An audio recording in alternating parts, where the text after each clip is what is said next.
Bonsoir à tous, bienvenue sur Vox Africa. Ce soir, c'est une nouvelle édition de l'Intelligence du Monde et nous allons parler d'un autre grand d'Asie, il s'agit du Japon. Et avec nos invités, nous allons essayer de voir les deux miracles qu'ont connu ce pays. Nous allons voir le Japon d'aujourd'hui aussi, avec justement ses difficultés ou l'envers de son décor. C'est le principe de cette série. Et nous avons ce soir 4 invités pour en parler. Je veux commencer par M. Eric Kuete-Zoyem, qui est doctorant-chercheur.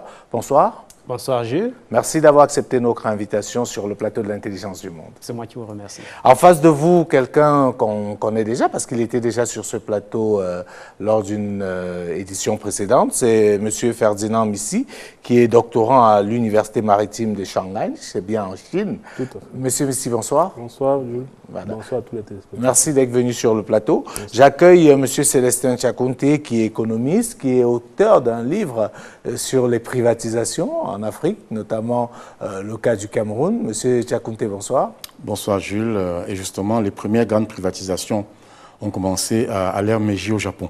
D'accord. On aura l'occasion justement de revenir là-dessus. En face de vous, notre dernier invité, qui est notre consultant permanent dans cette émission de l'Intelligence du Monde, qui travaille en back-office à la préparation de cette émission, c'est le docteur Maurice Simodjom, chercheur en géoéconomie. Docteur Simodjom, bonsoir. Bonsoir Jules. Merci en tout cas d'être toutes les 4 ce soir sur Vox Africa et sur cette émission L'Intelligence du Monde. Nous n'allons pas déroger à la tradition, nous allons planter le décor avec un sujet qui nous permet de comprendre les 2 grands miracles du Japon au 19e et au 20e siècle. Nous suivons ce reportage et nous revenons sur le plateau de l'Intelligence du Monde. Dès 1868, le Japon met fin à 250 ans d'isolement volontaire. L'ascension au trône du jeune empereur Mutsuhito marque le début d'une nouvelle ère, l'ère du Meiji. De nombreux chercheurs occidentaux sont invités dans le pays. Ils ont pour mission de développer les secteurs de l'industrie, des technologies, de l'art, de la médecine ou des sciences juridiques. Un système d'éducation nationale est instauré en 1872. L'université de Tokyo est créée 5 années plus tard. L'industrie décolle dès 1870 avec la construction des voies ferrées. D'importants groupes industriels tels que Mitsubishi ou Sumitomo voient le jour, tous détenus par le gouvernement. Afin de faciliter les échanges commerciaux avec l'extérieur, le Japon se dote en 1871 d'une monnaie, c'est la naissance du yen. Durant cette ère du Meiji, qui se situe entre 1868 et 1912, le Japon devient la première nation non occidentale à connaître une révolution industrielle. Pourtant, ce potentiel, l'Empire nippon le perdra suite à la Deuxième Guerre mondiale. Au lendemain de la guerre de 39-45, le Japon est un vaste champ de ruines. L'économie du pays est en berne. La population est encore sous le choc suite au bombardement de Hiroshima et Nagasaki. Adopté en 1949, le plan Dodge, du nom du banquier américain Joseph Dodge, permet de stabiliser le yen à un taux de change inférieur au dollar, avec pour effet direct de contenir l'inflation. Les États-Unis renoncent au démantèlement de la puissance économique du pays, entrepris dès 1946. Objectif de ce revirement américain, endiguer la menace communiste chinoise. De grandes firmes renaissent de leurs cendres, c'est le cas de Mitsubishi. L'industrie des armes renoue avec la croissance, aidée par la guerre de Corée, grâce notamment aux commandes de l'armée américaine. L'État, à travers sa stratégie de vol d'oies sauvages, impulse le développement des secteurs de la pétrochimie, de la métallurgie ou de la sidérurgie. La population, elle, travaille avec docilité et dévouement, une mentalité acquise de longue date. Ces facteurs se traduisent par une forte croissance entre 1965 et 1970, c'est le boom Izanagi. Confirmation de l'embellie, le Japon est classé 2e économie mondiale dès 1968. En 1973, son PIB représente 7,7% de l'économie mondiale, contre seulement 3% en 1950.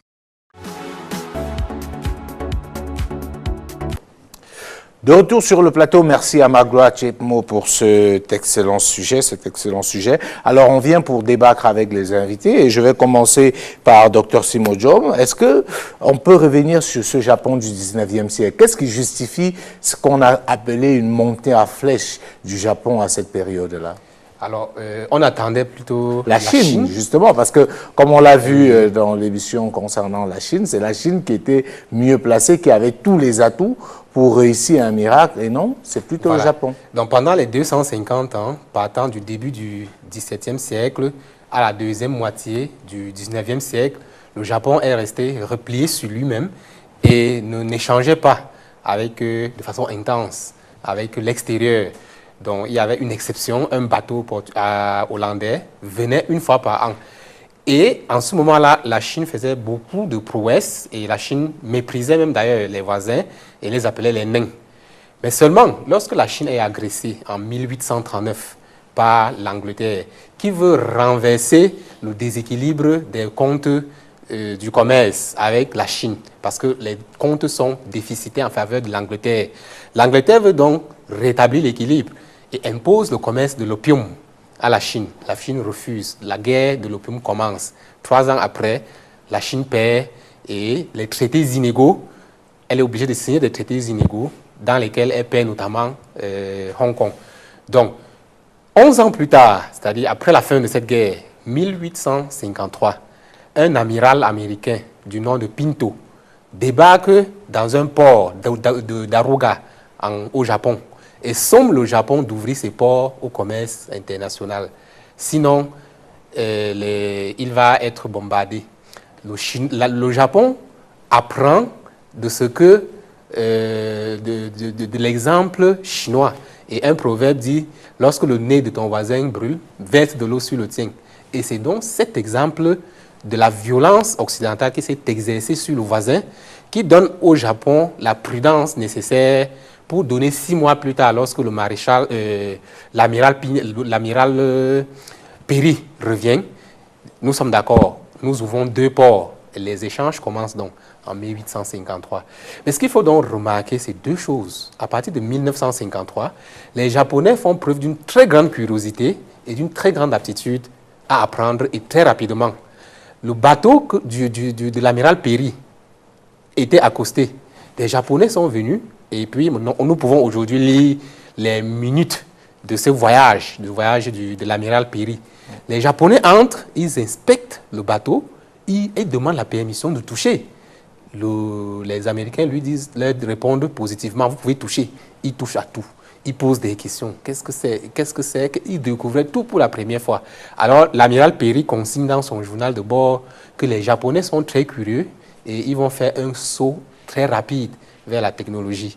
Et justement, quand l'ère Meiji commence, ça prend une génération pour que le Japon devienne une grande puissance. Elle va battre la Chine, qui la méprisait en les appelant les nains. Elle va battre la Russie. Elle va se hisser sur la scène mondiale. Donc, nous retenons ici une dernière chose, c'est le sens de l'information. La première constitution de l'ère Meiji inscrit le devoir de chercher l'information et de la capitaliser à des fins de compétitivité. La Constitution consigne l'intelligence économique comme le devoir de tout Japonais. Et c'est l'un des secrets du miracle japonais. Tous les Japonais à l'étranger sont au service du miracle japonais. Les ambassadeurs, les artistes, dans les colloques, dans les expositions d'art, ils font des rapports. Dans des ambassades, les diplomates, les représentations diplomatiques, tout le monde est au service de la collecte de l'information. Là, c'est ce que nous enseigne le premier miracle japonais. D'accord. Alors, je vais donner la parole à M. Zoyem sur cette question. Comprendre justement ce miracle japonais au 19e siècle. Dr Semodium nous a parlé de comment est-ce qu'ils ont appris de l'exemple chinois. Et au-delà de cela, il y a quand même qu'à partir de ce 19e siècle-là, le Japon, c'est un pays qui, disons-le comme ça, n'est pas béni par la nature. Ils arrivent dans un contexte où tout est totalement difficile, mais ils arrivent à s'en sortir. Comment comprendre ça? Pour le comprendre, je pense qu'il faut regarder un peu la méthode de travail du tout premier empereur de l'ère Meiji, l'empereur Mutsuhito, qui prend le pouvoir en 1868 et qui instaure des réformes radicales. Il avait une méthode de travail qui devait allier à la fois une certaine rigueur, une certaine répression et une certaine exigence au travail et la rapidité dans la limite, le délai. imparti dans la mise sur pied et l'implémentation d'un certain nombre de réformes. Ça a payé et ça a amené le peuple japonais à adopter, à travailler une certaine aptitude à l'effort et même à cultiver un devoir au sacrifice. C'est cette tendance des choses qui peut nous permettre de dire que le Japon, qui, partant de cette ère Meiji, n'est pas doté par la nature, comme vous l'avez dit, est tout de même armé sur le plan mental pour affronter les grandes exigences et les grands défis que leur offre la planète. Parce que le Japon, s'inspirant, comme le docteur Simon Jom l'a dit, des faiblesses et de l'échec chinois, va comprendre qu'il faut traiter d'égal à égal avec les Occidentaux. Et pour traiter d'égal à égal avec les Occidentaux, il faut la formation. La formation va se traduire par quoi? Par une certaine expropriation ou bien un envoi des citoyens japonais dans des institutions, des grandes écoles occidentales, pour se former sur le fonctionnement du système, des systèmes politiques, des institutions politiques, et même sur l'organisation industrielle de ces pays occidentaux, pour revenir au Japon et l'implémenter. Il y a un autre aspect sur le plan politique. Lorsque l'empereur Mutsuhito instaure la religion, le shintoïsme, en 1869, et fait de cette religion l'unique religion du Japon, cette religion voue un culte, une sorte de culte de personnalité à l'empereur qui est vénéré au Japon un peu comme un dieu vivant. C'est très important parce que cette attitude des Japonais de voir en leur empereur un dieu vivant va entraîner une conséquence importante qui est celle de la confiance à l'élite dirigeante et même tout simplement au patron.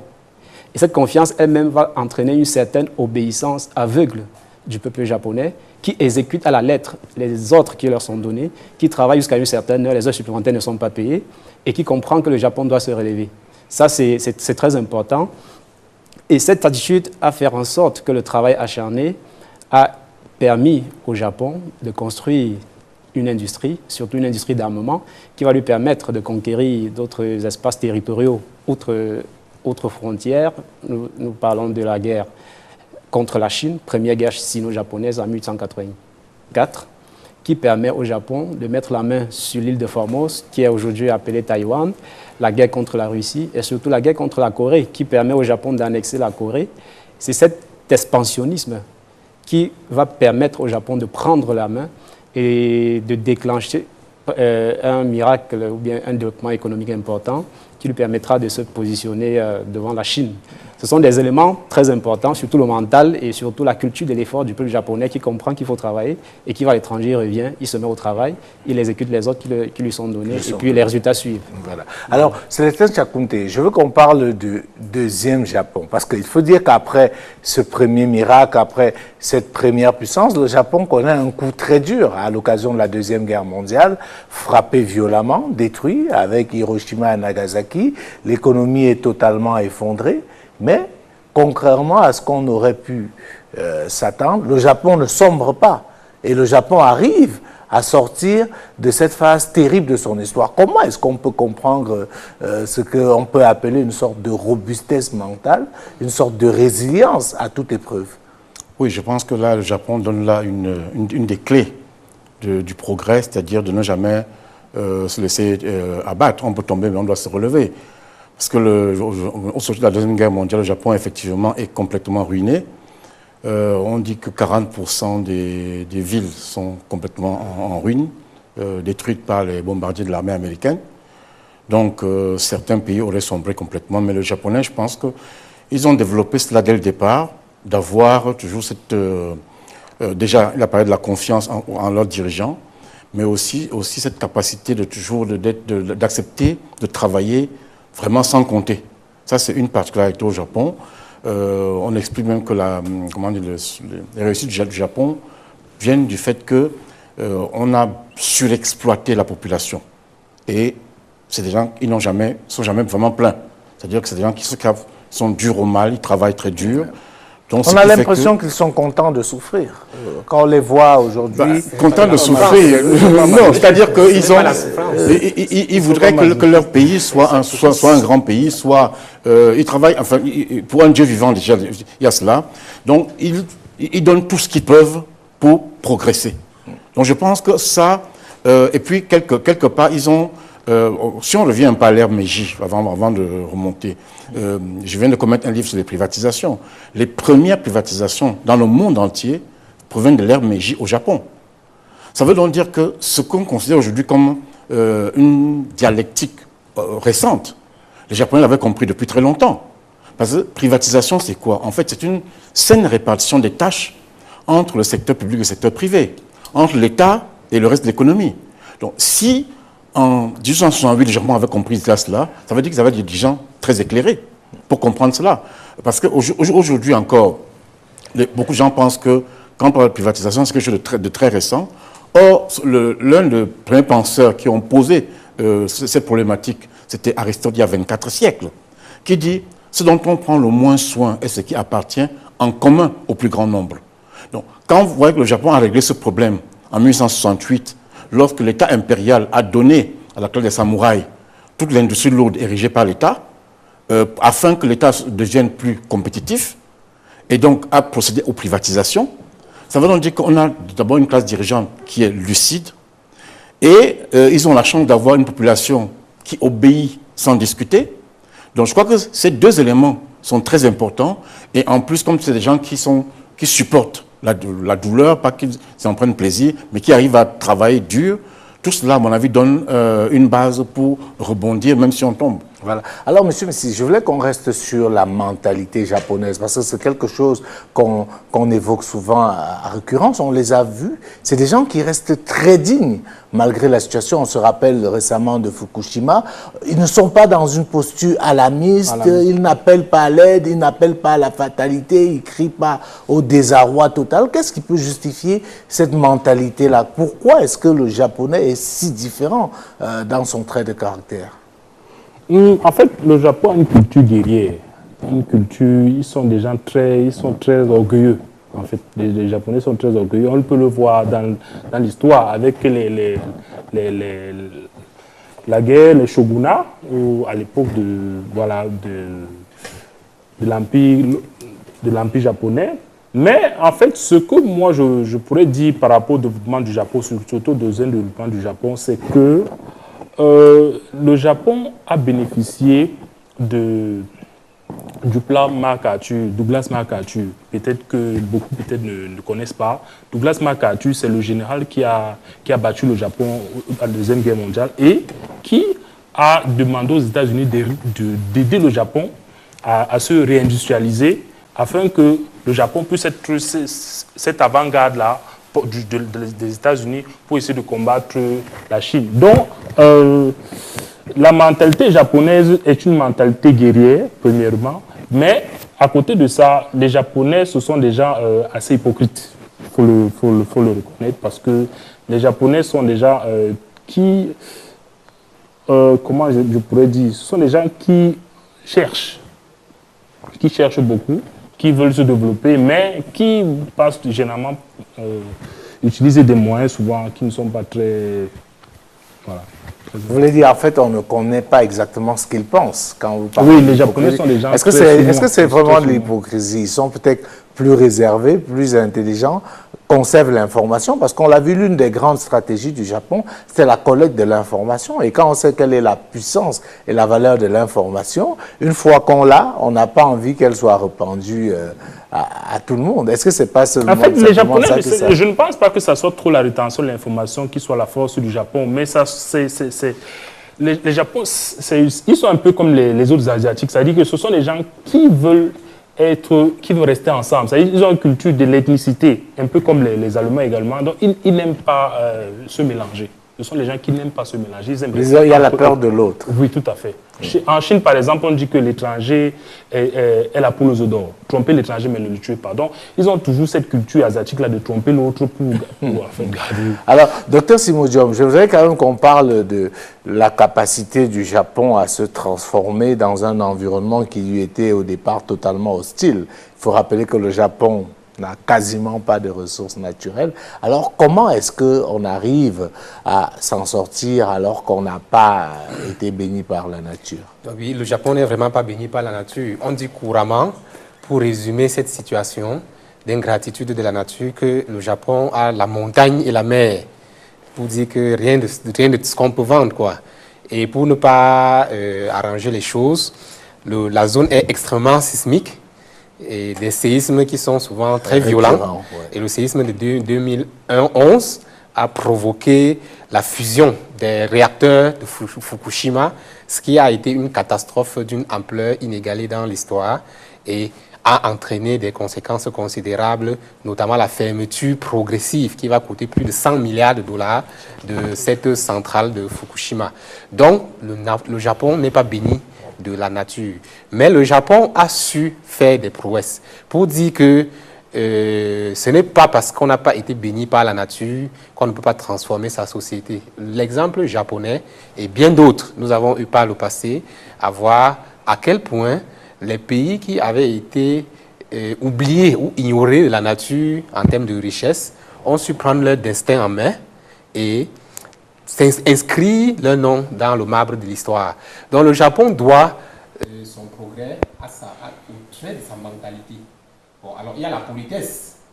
Ils appellent ceci la politesse, c'est-à-dire on ne veut pas blesser l'autre, même s'il faut dire non.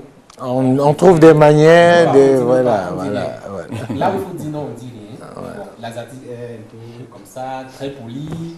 Il est très sournois. Il aime les arrangements, voilà. Il aime faire semblant d'être d'accord avec tout le monde et tout. Donc, ça permet aux Japonais de ne pas se faire d'ennemis frontaux. Parce que même pendant, après la Deuxième Guerre mondiale, c'est-à-dire là où le Japon était littéralement frappé, le Japon a réussi quand même à travailler avec l'Amérique. Bon, c'est vrai que c'était grâce à la guerre des deux Corées. Parce qu'avec la guerre des deux Corées, l'Amérique est obligée de soutenir le Japon. Donc il y a cette politesse, il y a aussi la curiosité dont je parlais. Une autre anecdote, toujours au 19e siècle, quand un explorateur portugais était de passage avec une arme artisanale qu'on appelait l'arquebuse. Pour la première fois, les Japonais ont vu cela. Cela leur a plu et ils ont demandé au Portugais s'il pouvait le lui emprunter. Et le Portugais a accepté et a dit « je reviendrai prendre ». Quand il est revenu quelques temps plus tard, il y avait 300 arquebuses au Japon. Très rapidement, ils avaient dépiécé, ils avaient appris le mécanisme et ils avaient reproduit. Donc, ils sont très curieux, très travailleurs. Ils sont très résilients. On a vu comment ils surmontent les tragédies. Et dans la dignité, ils ne se plaignent pas, ils ne jérémient pas. Et après Hiroshima et Nagasaki, on a inventé des manières de construire la maison, de telle sorte que quand il y a des séismes, la maison roule plus tôt. La maison se déplace, mais elle ne s'effondre pas. Elle ne s'effondre pas. Donc, il y a des traits positifs dans la mentalité du Chinois, du Japonais. On parle plutôt du Japonais. Il y a ça. Il y a également, vraiment, surtout, j'insiste sur cette curiosité. Sans la curiosité, les Japonais n'auraient rien appris, n'auraient pas tiré profit de la technologie et de l'avance des Américains. D'accord. Alors, Monsieur Zoyem, je voulais quand même qu'on s'arrête sur l'Afrique face à cela. Parce qu'on a d'un côté le Japon qui n'a rien au départ, mais qui arrive à s'en sortir, qui arrive à rester. On a d'autre côté l'Afrique qu'on peut dire qui a tout, mais n'y arrive pas. Comment comprendre ce paradoxe? Est-ce que c'est mieux de n'avoir rien, comme ça on fera plus d'efforts, ou alors il vaut quand même en avoir? C'est difficile à dire, mais le plus important, c'est de comprendre qu'à la base, il y a une certaine organisation. Vous voyez, nous parlons ici de miracle économique. En réalité, il n'y a pas de miracle en économie. Les deux grandes phases de développement économique du Japon ont été encadrées et ont été soutenues par un certain nombre de facteurs savamment construits et élaborés par les autorités dirigeantes du Japon. Et puis aussi, n'oublions pas, après la Seconde Guerre mondiale, vous voyez le rôle que les États-Unis ont joué dans l'implémentation de ce système économique qui va devenir en 1868 la deuxième puissance économique du monde. Les États-Unis ont quand même dominé le Japon de 1945 jusqu'à 1952. Et tout à l'heure, le confrère parlait des investissements massifs des États-Unis au Japon. Et bien évidemment, entre 1945 et 1952, les États-Unis vont investir plus de 2 milliards de dollars au Japon pour construire des grandes entreprises et des grands centres de finances. Le docteur Simon Jo m'a parlé de la guerre des deux Corées. Effectivement, les États-Unis vont prendre le Japon comme base arrière et c'est l'industrie japonaise qui va construire l'appareil de guerre qui sera utilisé par les États-Unis en Corée. Maintenant, revenant en Afrique, comme vous le dites, l'Afrique, effectivement, est gâtée par la nature. Nous avons extrêmement de ressources, mais on a de la peine à rebondir. Peut-être qu'il y a un problème à ce niveau, c'est qu'il y a un manque d'organisation à la base. On a d'un côté un pays qui n'a rien au départ, mais qui, par le travail et l'acharnement, la persévérance, parvient à se hisser au premier rang des économies mondiales, mais de l'autre, un ensemble de pays qui ont tout, mais qui ont de la peine à s'en sortir. Qu'est-ce qui coince? Il faut rechercher les causes de ce retard, donc déjà au niveau de l'élite politique. Quand tout à l'heure je vous parlais de la première phase de développement, on a vu le rôle qu'a joué l'empereur du Japon, qui a entrepris des réformes radicales et qui a veillé à leur implémentation. Si vous n'étiez pas d'accord avec les méthodes de l'empereur, à défaut d'être tout simplement chassé du pays, vous étiez exécuté sans aucune autre mesure. On se souvient de ce mouvement de révolte des samouraïs. Les samouraïs, ce sont des anciens guerriers qui étaient les soldats de l'armée nippone avant le premier miracle économique, lors des 250 années d'isolement. Les samouraïs, il y a une partie des samouraïs qui, dans l'ère Meiji, en 1977, se sont révoltés et qui ont été tout simplement écrasés par la puissance militaire de l'empereur. Ceux qui n'ont pas pu se reconvertir dans les affaires, qui n'ont pas pu intégrer l'appareil gouvernant et qui se révoltaient, étaient des opposants, ont été tout simplement écrasés. Au départ, donc, il y a la volonté de l'élite politique. Peut-être l'Afrique devrait commencer par là, avoir une certaine vision. Au départ, quelle est la vision de l'Afrique? Nous avons des matières premières. Qu'est-ce que l'Afrique veut? Quel est le rôle que l'Afrique veut jouer d'abord pour elle-même et quel est le rôle que l'Afrique veut jouer dans le monde? Parce qu'au départ, l'empereur avait un rôle pour le Japon. Le Japon doit se hisser au premier rang des grandes nations. Le Japon doit parler d'égal à égal avec les puissances occidentales. Quelle est la vision de l'Afrique par rapport au monde, par rapport à elle-même? Il faut commencer par là. Et après l'élite gouvernante, il faudra voir effectivement le peuple africain qui, le plus souvent, lui aussi ne travaille pas assez. Et on est dans une sorte d'enlisement et d'abandon qui fait que l'Afrique se retrouve à ce niveau où nous sommes aujourd'hui. Oui, Ferdinand Missi, vous voulez réagir? Je voulais dire que, en fait, selon moi, la principale différence qui se trouve entre le Japon et l'Afrique, c'est que le Japon était dans un environnement défavorable. Et comme il y a un peuple en Chine qui est le peuple de Jiangsu, qui sont les premiers commerçants en Chine. Et pourquoi ils ont été les premiers commerçants? Parce qu'ils vivaient dans les montagnes. Et ne pouvant pas se nourrir, ils étaient obligés de se déplacer, aller chercher fortune ailleurs. Donc, notamment, c'est un peu, je pense, ce qui a poussé un peu le Japon à être expansionniste. Parce que le Japon, pendant la Deuxième Guerre mondiale, attaquait les pays voisins pour aller prendre leurs ressources et les ramener au Japon. Donc, notamment, l'Afrique qui a tout sur place ne trouve pas le besoin d'être expansionniste, étant donné qu'ils ont tout à la maison. Donc, notamment, je pense que l'environnement, la géographie a joué un rôle très important dans l'expansion du Japon. Alors, M. Célestin Tchakoté, pour rester à l'Afrique, on en parle depuis, les gens, les économistes même se sont prononcés sur la question, on parle de la malédiction des ressources naturelles, et ce n'est pas juste des déclarations. On se rend compte aujourd'hui que malgré toutes les crises qu'a connues le monde et notamment l'Afrique, les pays qui s'en sortent le mieux sont ceux qui n'ont pas de ressources naturelles. Le Rwanda, l'Éthiopie, qui sont les pays qui dans ces 10 dernières années sont ceux qui se sont le mieux comportés. Alors est-ce qu'il ne faut pas avoir une autre façon de réfléchir et mettre peut-être, j'exagère un peu, nos matières premières sous embargo pour travailler justement sur d'autres choses, parce que tous ces pays qui ont du pétrole, du gaz, de la bauxite et tout, n'arrivent pas à décoller. A contrario, ceux qui n'en ont pas... Les constats sont amers, effectivement, mais il y a un constat contraire, celui du Botswana. Oui, justement. On en a parlé la dernière fois. Oui. Botswana, avec son diamant, ils n'ont pas utilisé ça comme les autres pour faire du gaspillage. Ils l'ont mis au service de la population et aujourd'hui, tout le monde... Il y a aussi le cas des pays nordiques avec leur pétrole, par exemple, qui ont très bien sorti le pétrole et qui en ont plutôt des fonds d'investissement de faire mettre ça dans les budgets. Il y a le cas du Koweït aussi qui a mis en place la Kuwait International Organization, qui à un moment a possédé par exemple 14% de Mercedes, qui avait consolidé des pas dans les très grands groupes à travers le monde. Je crois qu'il y a malédiction, oui, on a un vrai problème avec nos ressources naturelles. On a tellement de ressources qu'on ne comprend pas ce qui se passe. Peut-être la malédiction, c'est parce que, comme les autres, ils ont besoin de ces ressources. Ils sont prêts à tout pour les avoir. Ils sont prêts à tout pour les avoir. Et comme nous ne sommes pas structurés. On n'a pas de stratégie. On n'a pas de stratégie. On l'a toujours dit, il n'y a pas de vision stratégique dans nos pays.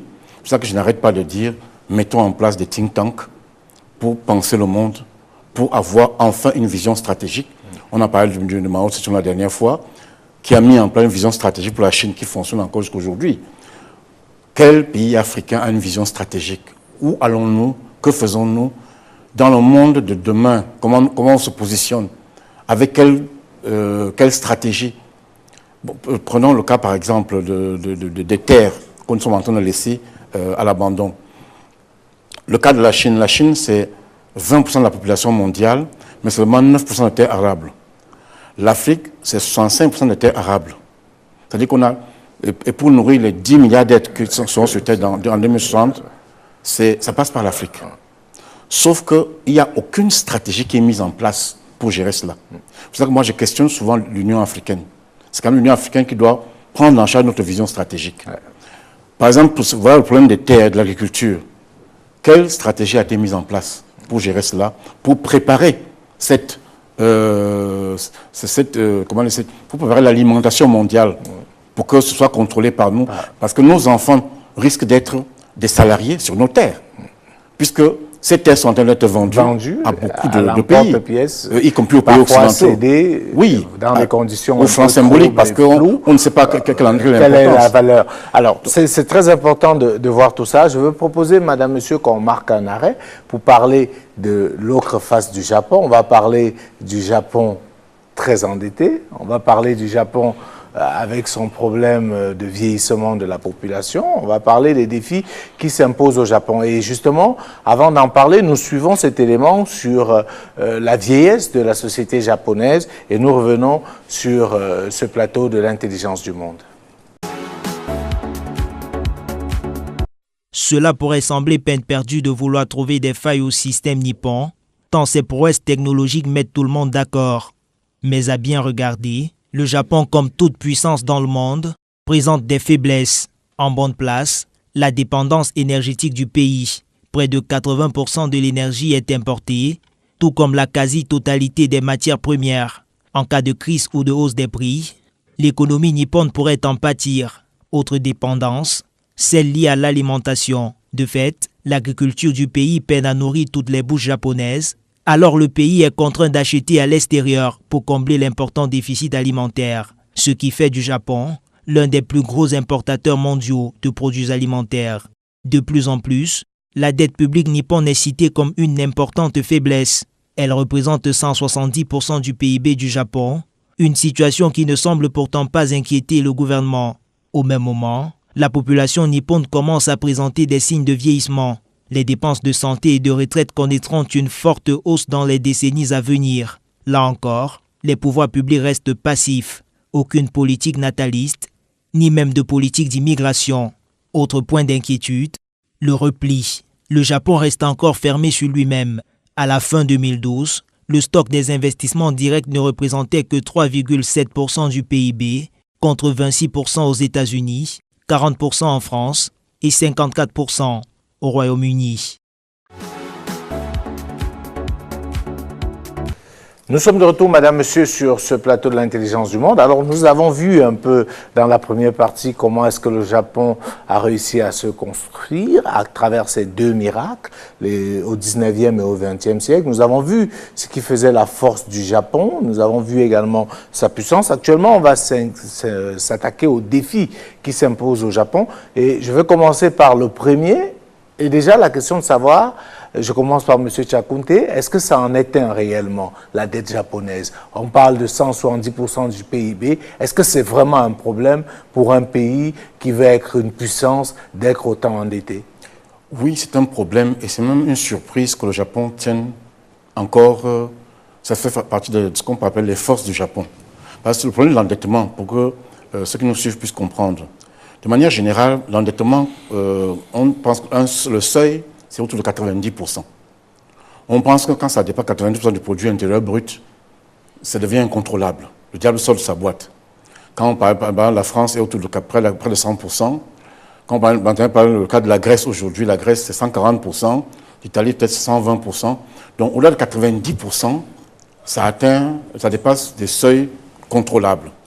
Vous avez prenez par exemple le cas de nos pays, le Cameroun, avec tout ce problème qu'on a eu dans les années 2000, nous étions à 55% du produit intérieur brut. Vous avez vu la cure sévère que nous avons dû entreprendre. Alors que le Japon soit à 170% et continue à fonctionner normalement, c'est une épreuve encore de la résilience du Japon. Donc, effectivement, c'est un problème. Est-ce que ce n'est pas lié au fait que la dette en soi n'est pas un problème? Parce que j'ai l'impression qu'on utilise l'endettement ou bien alors la restriction de l'endettement pour empêcher les pays africains de se développer. Vous prenez des très bons exemples. La France est à quasiment 100%, l'Italie, l'Espagne et ce Japon qui est à 170%, alors que les pays africains, à peine, ils ont atteint 30%, qu'on crie au scandale, qu'on envoie les experts, entre guillemets, de la Banque mondiale et du FMI proposer des mesures, etc. Est-ce qu'il n'y a pas un piège dans cette façon de présenter absolument, les choses? Il y a un problème à ce niveau-là. Si vous regardez un peu le taux d'endettement par rapport à la richesse, en zone euro, il est de 100%. En zone CFA, ZAF, c'est-à-dire Afrique centrale, on est à 13%. En zone CFA, ZOF, c'est-à-dire Afrique de l'Ouest, ils sont à 23%. Effectivement, là, on a un gap, c'est-à-dire qu'étant à 13% ici, ça veut dire qu'il nous manque 87% qui aurait pu servir à l'investissement, parce qu'en fait, l'investissement précède la rentabilité. Il faut d'abord investir pour pouvoir récolter. Donc, si on n'a pas accès à l'investissement, on n'a pas accès aux actifs, on ne peut donc pas non plus nous développer. C'est effectivement un problème à ce niveau-là. Nous avons une sorte de, ce que tu aurais appelé répression monétaire, en sens qu'on n'a pas accès au crédit. Donc c'est comme si vous avez un salaire, vous n'avez que votre salaire pour travailler avec, vous ne pourrez jamais construire votre maison, vous ne pourrez jamais, mettons, par exemple, faire un investissement. Avec votre salaire, c'est impossible. Pour faire un investissement, vous êtes obligé de recourir à l'endettement. C'est la norme dans l'économie. Donc là, effectivement, par rapport à l'Afrique, nous avons un problème à ce niveau-là. Docteur Simojom, pour parler de la dette japonaise. Oui. La dette du Japon, alors, je me pose une question, je n'ai pas de réponse. La structure de la dette japonaise est un peu originale. Si on parle de 170% en ce moment, il y a quelques années, le taux d'endettement était de 220%. Oui, 220%. Alors, si c'est inquiétant à 170% et qu'on s'étonne que le Japon continue de fonctionner normalement, qu'en est-il de 220%? Alors, est-ce que le fait que l'endettement au Japon soit majoritairement un endettement public change quelque chose? Parce que c'est l'épargne, c'est les ménages. Chaque fois qu'il y a une baisse des taux, c'est les ménages qui bondissent sur les opportunités, qui prennent, qui achètent des bons et qui permettent à l'État de s'endetter. Alors, à ce niveau, ça devient un peu très compliqué pour moi. Je veux savoir, peut-être que je ne suis pas là pour poser des questions, mais est-ce que ça change quelque chose dans Ferdinand Missi voulait réagir sur la question de la dette japonaise. Moi, je pense que, comme l'a dit M. Chakunte, et comme l'a aussi précisé le docteur Simojom, en fait, la dette du Japon est divisée en deux. Il y a la dette extérieure et la dette intérieure. Et comme il a dit, la dette intérieure, la dette japonaise est à 90% détenue par les ménages japonais. Et nous savons tous que la monnaie japonaise est une devise internationale. En d'autres termes, ça dit ça ne pose pas un problème. Pourquoi? Parce qu'il suffit que les créanciers demandent leur argent et que le Japon produise les yens et leur rembourse leur argent. Donc, véritablement, la dette japonaise n'est pas un problème. Parce que sinon, ça devait être le cas avec les États-Unis. Les États-Unis sont aussi endettés que le Japon. Mais ça ne pose pas un problème. Pourquoi? Ils sont toujours crédibles. Parce que le dollar est une monnaie internationale. Donc il suffit juste que la Chine demande son argent et la machine américaine se met en place pour rembourser en dollars. C'est tout. D'accord. Monsieur Zoyem voulait réagir sur la question. Je pense que la dette japonaise, effectivement, elle est détenue à 90% par les nationaux. Et nous savons que le yen, c'est la monnaie japonaise. Donc, le cours du yen dépend de la politique monétaire du Japon. Et c'est le Japon même qui implémente sa politique monétaire. Donc, à ce niveau, la dette peut même monter jusqu'à 250%. Ce serait pas véritablement pas un problème pour le Japon. Ben, ce qu'on peut comprendre, ce qu'on doit comprendre, c'est la dette en économie n'est vraiment pas un problème. C'est ce qu'on fait de l'endettement. C'est le retour sur investissement qui est important. Je vais faire le parallèle avec les pays africains. Lorsque vous prenez un pays comme le Cameroun qui s'endette à hauteur de plusieurs milliards de dollars pour construire une centrale électrique, cet endettement se traduit par une fuite excessive des devises du Cameroun, parce que le Cameroun n'étant pas une puissance industrielle, une fois que vous êtes endetté, tout le matériel qui vous sera utile pour construire votre centrale sera importé. Cela se traduit donc par une destruction de vos devises. Maintenant, il faut vous poser la question, pour que la dette que vous avez contractée soit utile à l'économie, il faut vous poser la question si la centrale que vous construisez va générer suffisamment de devises pour que vous puissiez compenser ce gap. Ce n'est souvent pas le cas pour le Cameroun. Et malheureusement, on le constate. Vous construisez une centrale dans un village comme l'Ompangar et cette centrale se traduit immédiatement par une modification des habitudes de consommation. Les paysans, les villageois qui naguère s'éclairer à la lampe tempête vont chercher à avoir de l'électricité. Ils vont s'acheter des frigos, des laptops, des écrans plasma. Et ces objets, ces outils de la civilisation moderne ne sont pas fabriqués au Cameroun. Ils sont fabriqués à l'étranger. Et ce comportement se traduit par quoi? Par l'abandon de l'activité agricole, qui est la seule qui apporte les devises au Cameroun. Vous avez les paysans qui vont chercher à migrer pour avoir un comportement de vie somptuaire, qui vont aller résider en ville et abandonner les plantations de cacao. Et la production du cacao camerounais va baisser. Et vous allez entrer dans un cycle d'appauvrissement. Et l'endettement ne vous aura servi à rien parce que vous avez contribué à détruire la seule source de devises que vous aviez. Mais pour moi, ce qui est important, c'est de se poser la question, à quoi va servir cet argent que l'on peut contracter à gauche et à droite. Et en revenant sur le Japon, la dette du Japon n'est pas un problème. Elle peut arriver à 250%. Non seulement elle est détenue par les nationaux, l'État peut faire tourner la planche à billets, comme M. Missil a dit, pour faire baisser la dette. Mais il y a un problème, c'est-à-dire que nous avons assisté ces derniers moments à quelque chose d'extraordinaire au Japon. Le Japon a connu en 22 ans 15 premiers ministres, ce qui est un véritable problème de variable de la vision.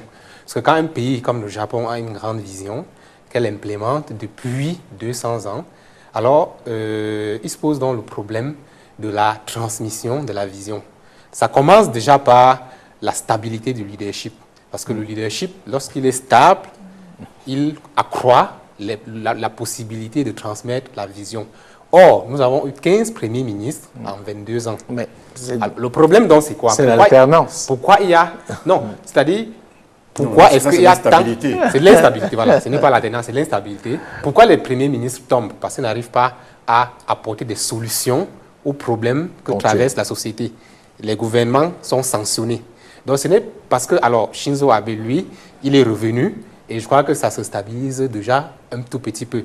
Mais sinon, que le problème, donc, c'est que les gouvernements japonais auraient voulu que les ménages consomment plus.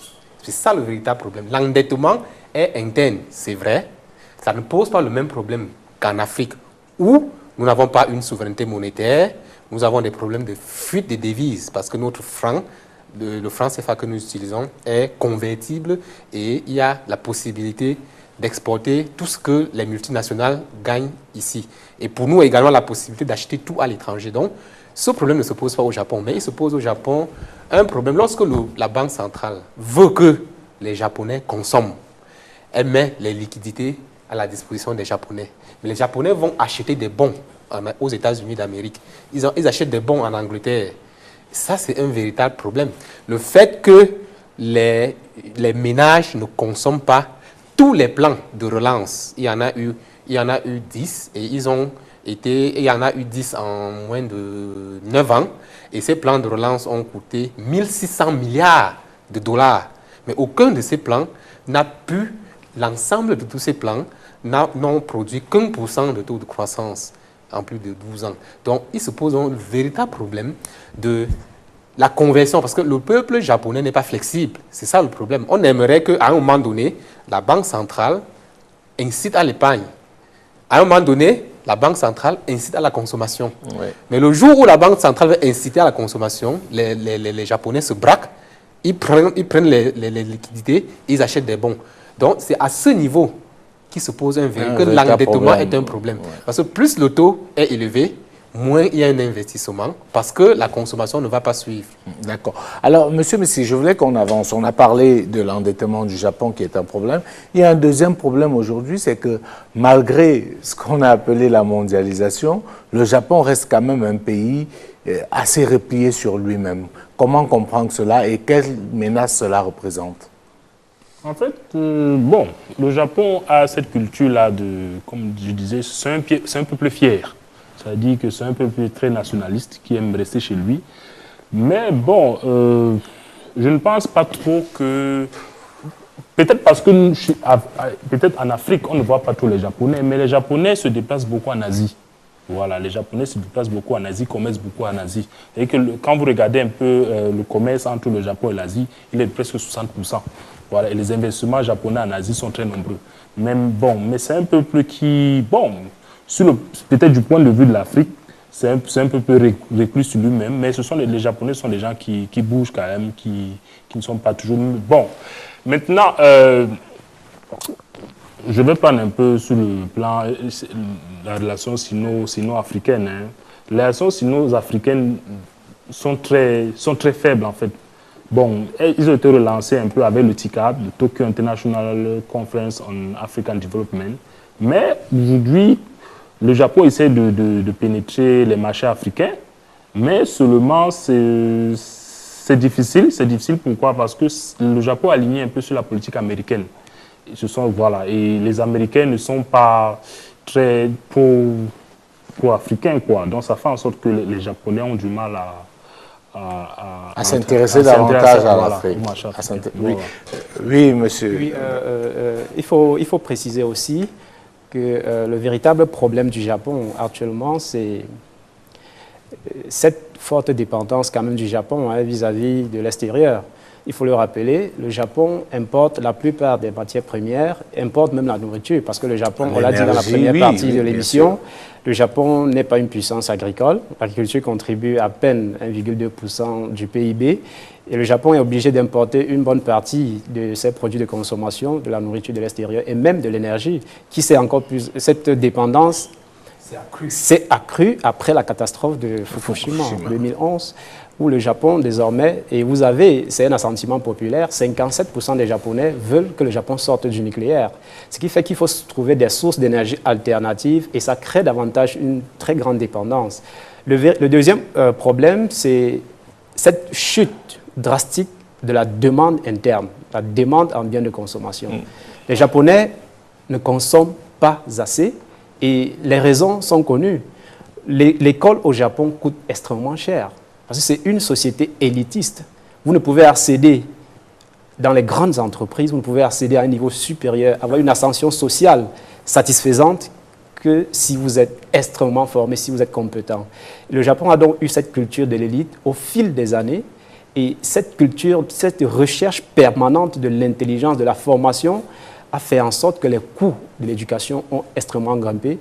Et vu la crise de 2009 qui a énormément secoué le Japon, le peuple japonais s'est replié et est devenu moins dépensier parce qu'il faut investir dans l'éducation des enfants. Le deuxième problème, c'est le logement. Il y a une crise de logement au Japon qui est inquiétante parce que les Japonais ont de la peine à se loger parce que le logement coûte extrêmement cher. C'est une autre raison qui les pousse à épargner et à moins consommer. Et c'est un véritable problème. Tout à l'heure, Dr Simon a parlé de l'instabilité politique. Effectivement, vous avez eu en 2009 les élections législatives au Japon, où le Parti démocrate japonais a accédé au pouvoir. C'est un parti de gauche.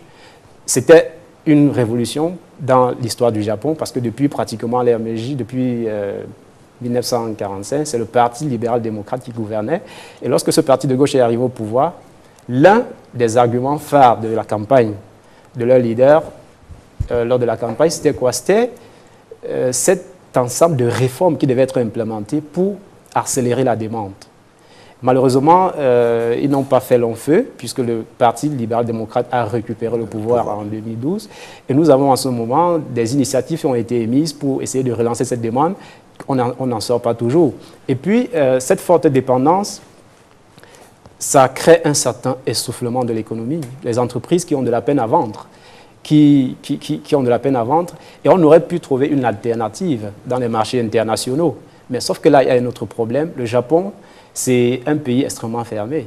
C'est un pays qui a une longue culture de l'isolationnisme. Ouais. C'est l'un des pays industrialisés les moins ouverts, malheureusement.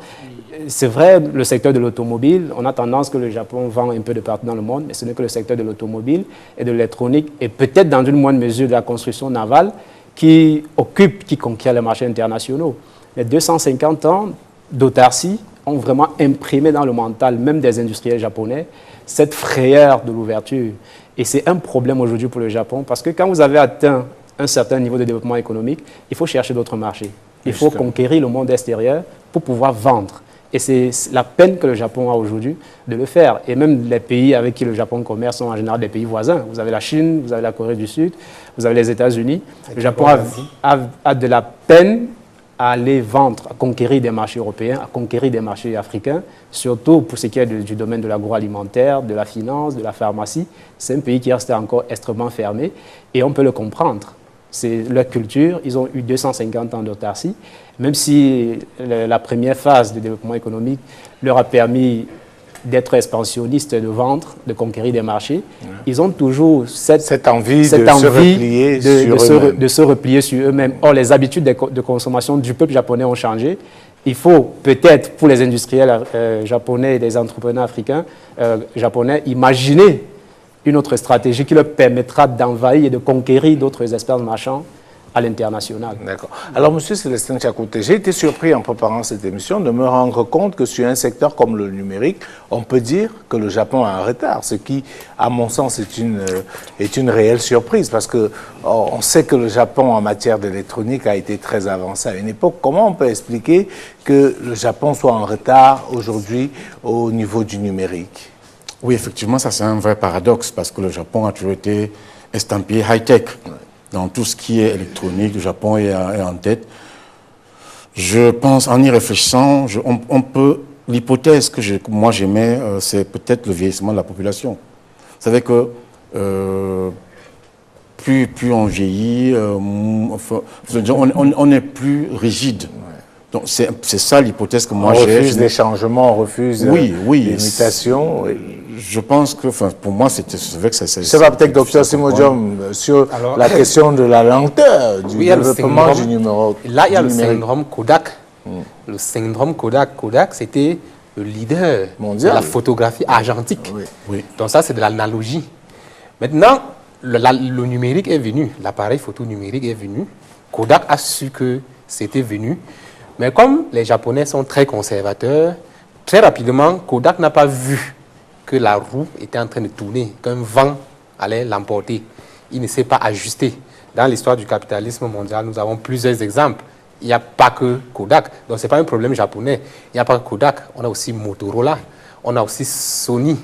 On a de nombreux exemples où des gens occupent le haut du pavé, mais n'arrivent pas à s'ajuster. Donc, Kodak n'a pas su s'ajuster. Je me demande si Kodak avait pu s'ajuster de l'analogie vers le numérique et maintenir le haut du pavé, peut-être cela aurait fait tache d'huile. Mais l'échec de Kodak a été, comment dire, un traumatisme pour le marché nippon. Tout le monde a cru à un moment donné ou à un autre, pour une raison ou pour une autre, que ça allait être très difficile. Donc, en conséquence, aujourd'hui, l'Asie, le Japon est très présent sur le marché de l'analogie, de l'électronique. Mais lorsque c'est le numérique, elle est vraiment... la nouvelle économie... Elle est absente. Elle est absente. Ouais. Là, la Chine, le grand rival, le grand voisin chinois, a pris de très grandes longueurs d'avance. Vous avez de très grandes entreprises dans le domaine du digital. Vous avez Alibaba, qui, pour son introduction en bourse, a pris 252 milliards de dollars immédiatement de capitalisation boursière pour un premier jour. Et Alibaba, son fondateur Jack Ma, figure parmi les hommes les plus riches dans le monde en ce moment. Donc vous avez Weibo, vous avez WeChat, vous avez Huawei, vous avez Hisense, vous avez Tencent, et surtout, un chiffre très impressionnant, vous avez 3000 startups qui naissent chaque année en Chine. C'est très impressionnant. Le Japon n'a pas observé cette frénésie et ne l'observe pas.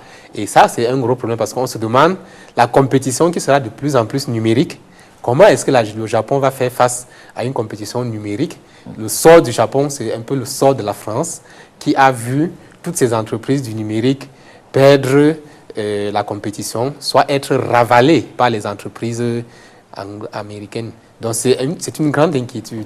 D'accord. Oui, monsieur Messi, sur la question du retard, parce que j'ai envie de dire, entre l'électronique et le numérique, il y a juste un pas. Voilà. Comment le leader électronique a pu être aussi largué au niveau de la mutation numérique? Et comme je disais au docteur Simojom tout à l'heure, tous les observateurs s'accordent pour dire que l'économie de demain, c'est une économie numérique. On parle de fintech, on parle justement du e-commerce, on parle de plein d'autres choses. Est-ce que le Japon, avec ce retard, n'est pas en train de courir totalement à sa perte? Moi, je pense qu'il faut nuancer. Je ne pense pas que le Japon soit vraiment à la traîne sur le plan du numérique, parce que reconnaissons quand même que Tokyo Stock Exchange est l'une des places financières les plus importantes du monde. Et il y a le TPS, le Toyota Production System, qui est aujourd'hui un système qui a été imité par tous les pays qui font dans la logistique, en fait. Ceux qui ont fait la logistique, le système pull. Vous voyez, donc véritablement, c'est le just in time, en fait. Just in time pour ceux qui maîtrisent. Donc véritablement, je ne peux pas dire que le Japon soit vraiment la traîne. Et à côté de ça, reconnaissons aussi que le marché japonais, c'est un petit marché comparément aux géants chinois ou bien géants indiens. Donc je pense que c'est peut-être dans des comparaisons qu'on peut dire que le Japon est à la traîne. Mais parce que quand on compare le Japon, par exemple, aux États-Unis, le Japon est plus numérisé que les États-Unis, clairement. Parce que c'est 100% au Japon par rapport à 90% aux États-Unis. Là, la comparaison a beaucoup plus... La comparaison se fonde sur le modèle même capitalistique du Japon, qui est le modèle des conglomérats, c'est-à-dire la grande tradition des grandes entreprises qui prennent des participations croisées, qu'on a appelées par le passé les Zaibatsu. Et quand les Américains ont essayé de les abattre, ils se sont transformés en Keiretsu. Donc on a toujours, Toyota est toujours une Keiretsu. Il y en a d'autres, Sumitomo, donc. Alors, on a donc de grandes entreprises dans l'industrie automobile, dans l'analogie, dans l'électronique grand public. Mais le problème, c'est pourquoi il n'y a pas un seul champion dans le domaine du numérique. C'est ça la question, c'est-à-dire, on peut avoir le numérique qui est présent. En France aussi, le numérique est présent. Mais on n'a pas une grande entreprise française. Par exemple, la Corée du Sud n'est pas très grande. Oui. La Corée du Sud n'est pas un très grand pays comme la Chine.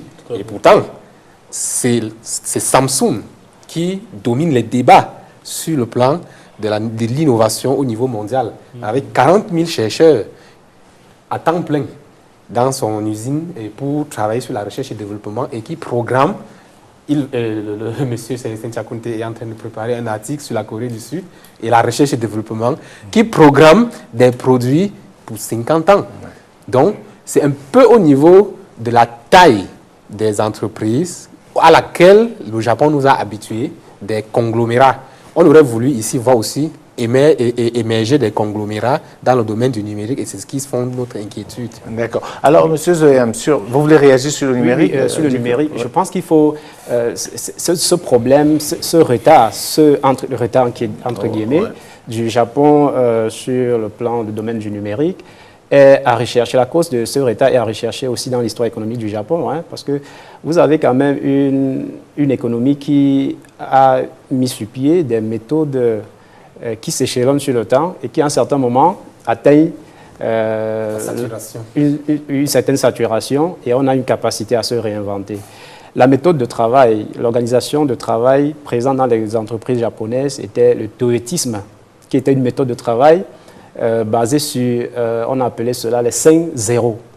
Zéro stock, parce que déjà le pays n'a pas assez d'espace. Il ne faut pas qu'il y ait des stocks dans l'entreprise. Une fois que les produits sortent de la machine, ils doivent être écoulés sur le marché. Zéro stock, zéro panne. Les machines sont suivies en permanence pour qu'il n'y ait pas de panne. Zéro papier, pas de gaspillage de papier dans l'entreprise. Zéro délai. Et puis le dernier zéro qui consiste à la vente, qui est cet espace, qui est ce gap qui doit exister entre les commandes que l'on reçoit et la production. Cette méthode nous fait comprendre qu'à la base, au fondement du toyotisme était les industriels, les entrepreneurs avaient pour habitude de conquérir, de chercher d'abord les marchés avant de produire. pour ne pas produire pour rien.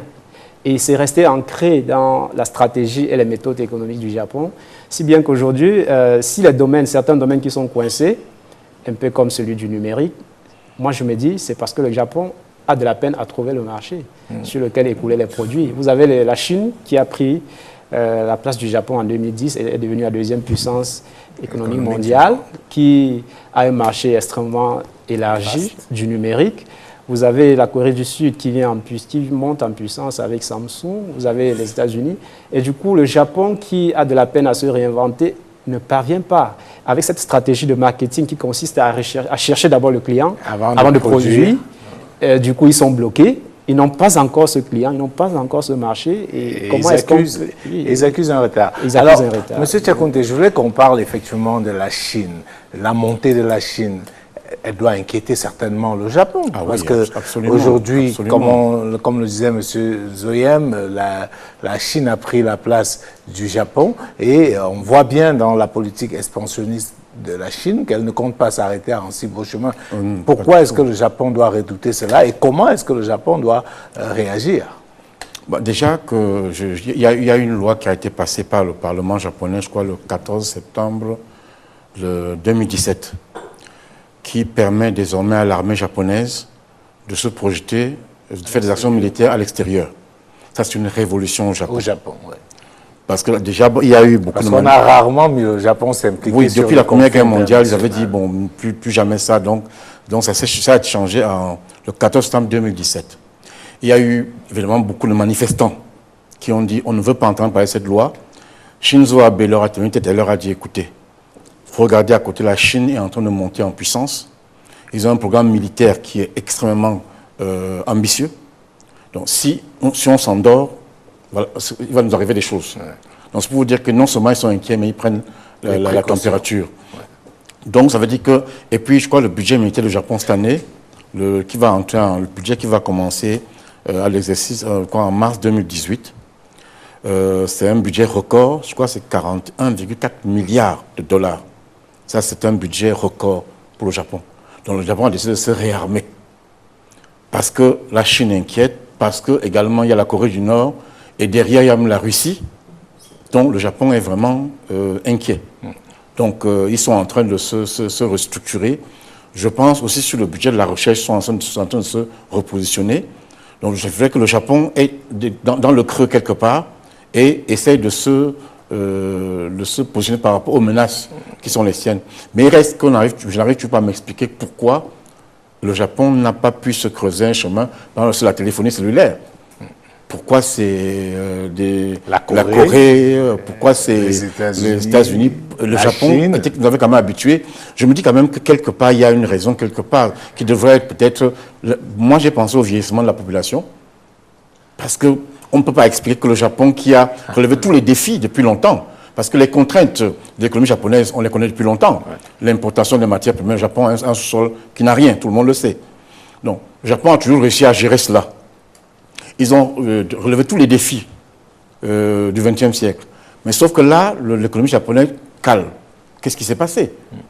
On aurait vraiment pensé, comme vous avez dit, que de l'analogique au numérique, il n'y a quand même pas. Mais comment ils n'ont pas fait? Pourtant, ils ont de très grands chercheurs là-bas. Qu'est-ce qui s'est passé? Donc, il y a quand même un problème. Effectivement, le Japon est très inquiet. Et quand on vous dit cette loi qui a été passée en septembre 2017, c'est que, effectivement, tout le monde est inquiet, et surtout avec les revendications territoriales en mer de Chine. Tous les experts aujourd'hui pensent que s'il y a une conflagration mondiale, elle partira de la mer de Chine aujourd'hui. Donc, le Japon... Alors, M. Zoyem, la question que j'ai envie de vous poser, est-ce qu'on va assister dans les années à venir à un nouveau Japon, avec justement cette loi votée dont évoquait M. Tchakounté, à avoir un Japon plus expansionniste? Parce qu'il faut dire que derrière cette loi, la volonté du Japon, c'est de désormais aussi partager les résultats des guerres qui sont menées à travers le monde. Parce que le Japon, pendant longtemps, a été mis à l'écart. Ça veut dire que quand on va faire la guerre en Irak, si les Britanniques y sont, si les Allemands y sont, si les États-Unis y sont, une fois qu'on a fait la guerre, qu'on a fait tomber à Saddam Hussein, on se partage le butin des guerres. Et le Japon a toujours été mis à l'écart parce que le Japon n'envoyait pas d'hommes, le Japon ne participait pas. Est-ce qu'avec qu'avec cette loi-là, on va assister à un nouveau Japon qui va être présent maintenant au front avec les autres, ou même peut-être sans les autres, dans une nouvelle politique totalement expansionniste? Peut-être qu'on pourra assister à un troisième miracle économique du Japon, mais je ne le pense pas. Peut-être une expansion économique, mais voir le Japon s'engager encore dans des guerres... Mais c'est ce qu'ils ont décidé de faire maintenant. C'est ce que la loi autorise. Et Shinzo Abe s'est battu là-dessus. Et l'analyse, c'est que le Japon a compris qu'il n'y a plus d'économie sans guerre et que l'expansion économique va forcément avec une expansion militaire. S'ils augmentent le budget de la défense, c'est bien parce qu'ils ont l'intention de faire ou de participer à des guerres. Encore qu'il faudra trouver des sources de financement, des ressources pour implémenter et renforcer la puissance militaire. Il ne faut pas l'oublier, depuis 1945, avec le traumatisme que le Japon a subi avec Hiroshima, Nagasaki, et puis la politique d'influence des États-Unis qui n'a pas encore pris fin. Les États-Unis, jusqu'à aujourd'hui, ont une grande influence politique et militaire sur le Japon, ce qui fait que pendant toute cette période, le Japon a un peu abandonné le développement de sa puissance militaire. Oui, mais je vois pas comment... Lorsqu'on tire des missiles tout le temps au-dessus de la mer, au-dessus du Japon, à un moment donné, tout le monde se réveille. Hein. Oui, tout le monde se réveille, mais sauf qu'il faut avoir des méthodes et des moyens de réaction rapides et automatiques. Et je ne vois pas comment les États-Unis pourront laisser le Japon s'engager dans une politique militaire expansionniste.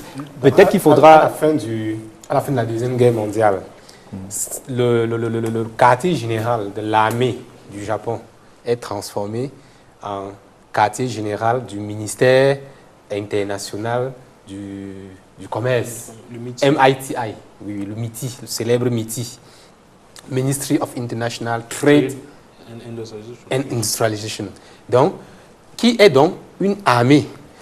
Et les officiers deviennent des armées, des soldats de la guerre économique.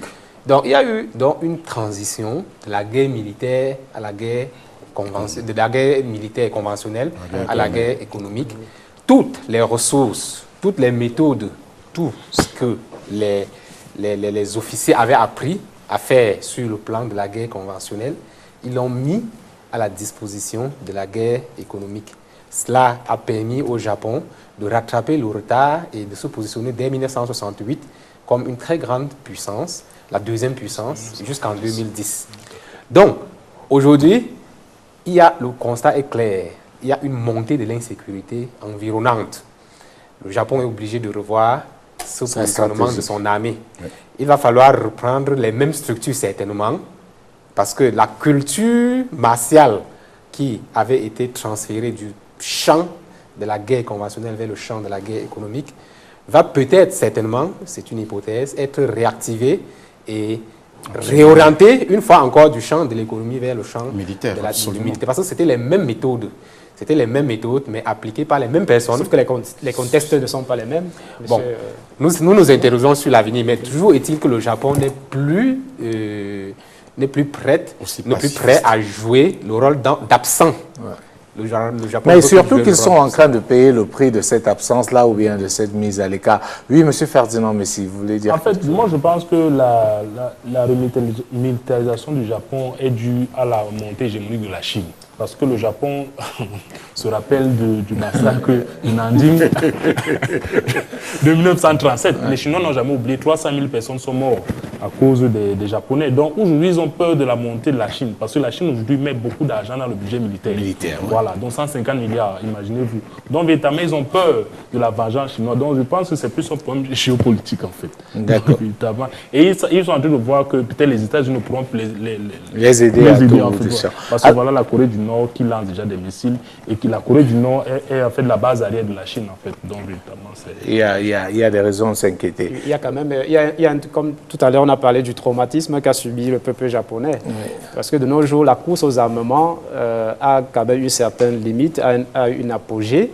Un État se sent suffisamment puissant et protégé lorsqu'il est allé jusqu'à l'objectif peut-être de la bombe atomique. Oui. Mais est-ce qu'on voit le Japon aller encore vers cet objectif-là aujourd'hui avec ce traumatisme de la population. Si les autorités, comme Shinzo Abe... Si c'est pour une question de sécurité, vous pensez oui, c'est pour une sincèrement... question de sécurité et de dissuasion, mais il y a des forces, il y a des contraintes internes qu'il faudra relever. Je pense que ce n'est pas une orientation qui pourra être... sur la sortie Et je voulais aussi préciser un truc, c'est que... Surtout cette volonté du peuple japonais de sortir du nucléaire. Oui, mais ça, c'est le nucléaire civil. Le nucléaire civil, je ne suis pas sûr que à plus le forte nucléaire raison, le militaire nucléaire leur poserait problème. Parce qu'il faut comprendre aujourd'hui que les pays les plus puissants du monde sont ceux qui ont la bombe atomique. Et avec cette bombe atomique, ils sont à la fois puissants militairement, mais pas que. Donc, sauf qu'il y a aussi un politologue américain qui a développé le concept de soft power. Le Japon est quand même la troisième puissance économique du monde. C'est une puissance souple. Oui, mais une puissance stratégique. L'Allemagne n'a pas une puissance militaire. L'Allemagne s'appelle le coffre non gardé. Parce qu'il n'y a pas d'armée autour. Après la Deuxième Guerre mondiale, l'une des conditions pour que les deux pays, l'Allemagne et le Japon, puissent recevoir l'aide américaine, c'était de ne pas militariser leur pays, de ne pas développer l'arme nucléaire. Mais moi, je suis dans une logique aujourd'hui où l'actualité commande à tous ces pays-là, notamment au Japon, de revoir sa stratégie. Je ne serais pas surpris que demain, le Japon décide de se lancer vers la recherche de l'arme nucléaire. Parce que je dis, avec ce qui se passe aujourd'hui en Corée du Nord, avec la super montée de la Chine, qui a décidé de se militariser de manière outrancieuse, le Japon va être obligé de réagir. Et j'en veux pour preuve cette fameuse loi. Le Japon décide désormais qu'ils vont participer aux actions militaires à travers le monde. Comme le disait M. Tchakouté, c'est une révolution. C'était inimaginable. Le Japon avait décidé de ne plus faire de la guerre, de ne plus participer à la guerre. Mais je crois qu'aujourd'hui, le Japon est en train de comprendre que s'ils ne se remettent pas dans cette posture-là, parce que ne perdons pas de vue, le Japon, ça n'a pas toujours été des pacifistes. Le Japon a eu une politique expansionniste, le Japon a fait de la guerre. Donc je pense que dans une logique stratégique, ils sont en train de se dire la politique de mise à l'écart, la politique de l'isolement risque de nous jouer des tours. Donc, on est en train de faire un peu de la projection, rien n'est sûr, mais moi je ne serais pas surpris. Des États-Unis, en fait. C'est possible. Moi, je vois la main visible des Il y a la main États-Unis. visible, mais ils sont aussi d'accord. Quand le budget militaire japonais va encore augmenter cette année, pour la 4e année consécutive, ça veut dire que vraiment, ils ont décidé de se réarmer. Oui. On ne peut pas vraiment, parce que les États-Unis sont quand même loin du théâtre d'opération. Ils sont présents, mais donc s'il y a vraiment une vraie conflagration à ce niveau-là, et tout le monde pense que c'est le foyer le plus mature pour une guerre au niveau mondial, c'est la mer de Chine. Oui. Ça se passe là-bas, l'appui américain risque d'être venu un peu tard. Si l'armée n'est pas capable de réagir rapidement. Les porte-avions américains sont sur toutes les routes maritimes. C'est ça, c'est sûr. Donc, véritablement, vous voyez un peu. Et aujourd'hui, la Chine, avec son One Road, One Belt, qu'ils ont initié une route, une ceinture, une route, qui sont en train d'essayer pour ouvrir les marchés, ça fait peur aux États-Unis parce qu'ils vont perdre leur hégémonie. Ouais. Et vous savez que les... Voilà. Je suis d'accord. On est tous d'accord pour ce point. Et pour parler un peu sur le plan militaire, il y a une autre dimension qui est très importante, peut-être au moins aussi importante que l'arme nucléaire, c'est les satellites. Tout à fait. Donc, il y a cette composante-là que le Japon voulait développer pour être aussi... Parce que si vous commencez une guerre, si vous, des renseignements. Si on neutralise non, si vous allez se neutraliser, vous pouvez plus faire la guerre. La guerre s'arrête. Même si vous avez la bombe atomique. Donc il y a ils peuvent ne pas faire l'arme nucléaire, mais ils peuvent aller au satellite. Au contrôle c'est quand même des domaines où ils sont assez forts. De ce point de vue, la Chine en avance. Oui, c'est le seul pays qui construit sa spatiale. La Chine a un programme très ambitieux. La Chine dépense chaque année 2000 milliards de francs CFA pour rien que son programme spatial. C'est un programme très ambitieux. Donc, il faut savoir. C'est normal que le Japon se réveille. Effectivement. Quand le Japon voit les missiles commencer à passer au-dessus de la tête, même si on est pacifiste, à un moment, on se dit non, ça ne va plus là. Et on termine sur la question, M. Zoyem. Allez-y, rapidement. Oui, c'est normal que le Japon se réveille, peut-être pour des soucis de sécurité, que de conquête, parce que tout à l'heure, vous avez parlé d'une nouvelle politique expansionniste du Japon. Cette politique, cette stratégie. Moi, je pense qu'il y a un peu des deux. Cette stratégie serait parfois suicidaire. Je pense qu'il y a un peu des deux. Parce que ne soyons pas naïfs, le Japon ne va pas accepter de reculer au profit de la Chine indéfiniment. C'est pas possible. Le Japon a déjà très mal vécu le fait que la Chine lui soit passée devant au niveau économique et elle sait aussi que cela est lié à l'expansion de la Chine. La Chine aujourd'hui, c'est le pays qui exporte le plus, qui a un marché. Donc les Japonais ne vont pas rester les bras croisés au nom d'une politique non expansionniste. Moi, je ne suis pas de cet avis-là. Je pense qu'ils vont changer de fusil d'épaule. Et j'ai dit, cette loi, vous savez ce qu'elle a dû coûter? Abe jouait carrément son poste, mais il est allé là-dedans parce qu'il sait aujourd'hui que si le Japon veut exister dans les 20 prochaines années, il va falloir aller faire la guerre aux côtés des États-Unis, aux côtés des autres, pour pouvoir aussi conquérir quel territoire. C'est conquérir les marchés, pour pouvoir influencer et amenuiser aussi un peu l'influence de la Chine. Je crois que derrière tout ça, le Japon a besoin de ça. La Chine est en train de se battre pour avoir l'une des armées les plus puissantes au monde en termes de qualité et de quantité. Et le Japon ne peut pas, compte tenu du contexte historique, rester les bras croisés. Surtout, et je pense que quelqu'un l'a dit sur ce plateau, quand on connaît la proximité entre la Chine et la Corée du Nord. Oui, c'est une voilà. Et justement, il y a un rapprochement tactique qui se fait en place. C'est même entre le Japon, l'Inde, le Vietnam. Oui. Donc il y a déjà un début de... Sortons de là parce qu'il ne nous reste plus assez de temps pour terminer cette émission. Le dernier point que je voulais qu'on évoque, c'est un point qui est un peu similaire entre le Japon et la Chine, c'est le vieillissement de la population. C'est le fait aussi que le Japon, malgré ce vieillissement, n'est pas une terre d'immigration. On parlait tout à l'heure au début, on saluait la mentalité des Japonais qui sont travailleurs et tout. Il faut dire aussi que c'est le pays au monde où les gens sont le plus sous stress et on compte 35 000 suicides par an. Donc, c'est pour ça que je disais, est-ce qu'il faut totalement célébrer ce qu'on appelle la mentalité japonaise qui amène des gens à travailler jusqu'à pas d'heure, qui amène des gens à être polis, pour rester dans cette expression-là, quand on voit que derrière, on a une société où les gens se donnent la mort un peu comme si c'était quelque chose de banal. Alors, comment est-ce que le Japon va gérer cet autre défi-là, Dr Simodium? Vieillissement de la population, pas de véritable politique d'immigration et une population ou alors des habitants en perpétuel stress. Pour commencer par le stress, le Japon est conscient que c'est un fléau social. Du coup, les entreprises ont décidé de laisser à la disposition des employés une salle où on peut avoir le portrait du PDG et lorsqu'on est fâché, on entre et on donne des coups de poing au portrait du PDG. On évacue le PDG, le directeur de ceci, le directeur de cela, pour évacuer le stress. Mais bon, ça ne donne pas les résultats. C'est pas suffisant, ça ne donne pas les résultats puisqu'il continue à se donner la mort. Oui, parce que le Japonais, il est astreint à un respect martial de l'autorité et de la hiérarchie et de l'aînesse. Donc, un aîné, on ne lui parle pas, on accepte tout, même quand on n'est pas d'accord. Donc, il y a une certaine pression sur le résultat aussi. Oui. Le Japonais qui ne réussit pas. Et n'accepte pas l'échec. Il a honte, il a peur. Et il a honte. Il a honte, il est perfectionniste. C'est une société de perfectionnistes. Ça aussi, c'est une forme de pression. Il y a également une pression qui s'exerce sur des catégories comme les femmes. Quand vous avez atteint 25 ans sans vous marier, vous faites l'objet d'une risée publique. Et tout le monde vous montre du doigt. Donc, il y a toutes ces formes de pression qui s'exercent sur la personne au Japon. Et le résultat est là. 35 000 cas de suicide par an. Donc, c'est un véritable fléau. Et je ne sais pas comment la société peut faire pour venir à bout de ce fléau, parce que c'est une société extrêmement forte qui écrase l'individu. Donc, c'est ça. Maintenant, en ce qui concerne le vieillissement de la population, c'est plus grave qu'en Chine. Là-dessus, ce sera vos dernières prises de parole. C'est plus grave qu'en Chine. Oui. Parce que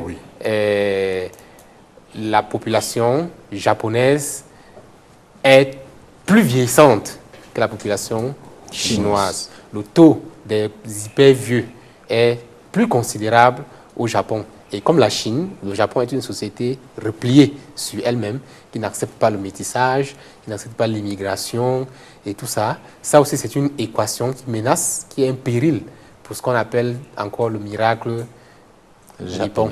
Voilà. Monsieur Tchakounte, vos dernières prises de parole. Alors, je pense que je suis entièrement d'accord avec ce qu'a dit le Dr Simodium, mais moi, je suis convaincu que le Japon va s'ouvrir à l'immigration dans la douleur. Parce qu'il y a un risque réel que le Japon s'effondre. Les prévisions disent qu'il passe sur la base 100 millions dans quelques années. Et en 2070, selon moins de 80 millions. Donc ça, c'est ingérable. Et l'autre jour, il y a eu un grand tournoi de tennis, je crois que c'était peut-être Roland Garros. La championne japonaise, qui a fait de très bons résultats d'ailleurs, est d'origine africaine. C'est l'enfant d'un Africain, américain GI. J'étais surpris. Mon fils m'a dit, mais tu es même la Miss du Japon 2016 est d'origine africaine. Donc, vous voyez que c'est déjà en train de s'ouvrir. C'était impensable. Il y a quelques années. Oui, même s'il y a des problèmes, au moins déjà qu'elle soit Miss et que déjà on a une championne de tennis. Parce que j'étais surpris, parce qu'elle aurait ressemblé à nos filles, hein, vraiment. J'étais bien content de la voir. Mon fils m'a dit non, c'est en train de se mettre en route. Je crois que le Japon, dans la douleur, malgré le fait qu'ils ont envie de se replier, ils vont devoir s'ouvrir à l'immigration, sinon ils vont s'effondrer. D'accord. Monsieur Missi, pour terminer. Oui, non, Monsieur Zoyam, autant pour moi. C'est une société individualiste. Vous ne pouvez pas avoir ce genre de société sans être confronté à un moment donné au problème de stress. Vous savez, le Japon, le modèle économique japonais repose sur la réussite d'abord de l'individu.